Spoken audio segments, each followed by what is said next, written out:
Bah, je nous trouve déjà, même si on a pris 5 buts en 2 matchs, je nous trouve déjà plus, c'est assez paradoxal, beaucoup plus stable sur le plan défensif.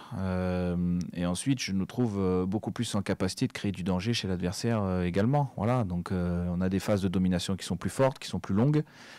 Maintenant, on a très clairement un problème, c'est la gestion de la période après un but concédé. Et trop souvent, ça nous est arrivé depuis le début de saison. Et parce que dans nos temps faibles, qui ne durent pas non plus très très très longtemps, je dirais hormis le match de Marseille, on a été dominé pendant 1 heure.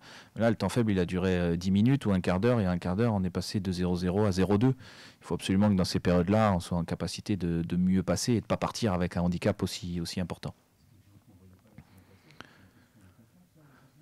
De confiance, je ne sais pas si c'est que de la confiance. Non, ça ne se voyait pas la saison dernière. Et c'est bien pour ça que parfois ça tient à pas grand-chose, parce qu'il y avait aussi une dynamique de victoire qui permettait aux joueurs, certainement à ce moment-là, de se décentrer du résultat. Et que lorsqu'on est dans une période difficile, il y a beaucoup de bonne volonté. Et je ne pense pas que ce soit un problème de confiance. Sinon, on ne ferait pas les débuts de match qu'on a fait, et notamment le début de match qu'on a fait contre 3, qui a été bon sur les 10 premières minutes, où on peut mener au score. On a 2 bonnes situations pour ouvrir le score.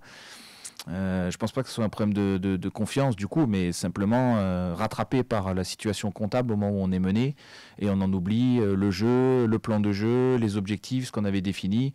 Et je pense qu'à ce moment-là, nos émotions prennent le pas sur ce qu'il faudrait faire pour continuer, insister et ne pas, dans cette période difficile, subir de nouveau un contre-coup supplémentaire. Oui, parce que derrière, lorsqu'on a un élément favorable, qu'on reprend le rapport de force et qu'on remarque, ça s'inverse directement. Donc c'est bien la preuve qu'il y a la ressource, c'est bien la preuve qu'il y a la croyance, c'est bien la preuve qu'il peut y avoir la qualité pour mettre à mal l'adversaire et créer du danger. Voilà, donc c'est très lié au momentum, comme on l'appelle. Et ce momentum-là, il faut qu'on le gère beaucoup mieux. Et c'est pour moi un enjeu majeur aujourd'hui.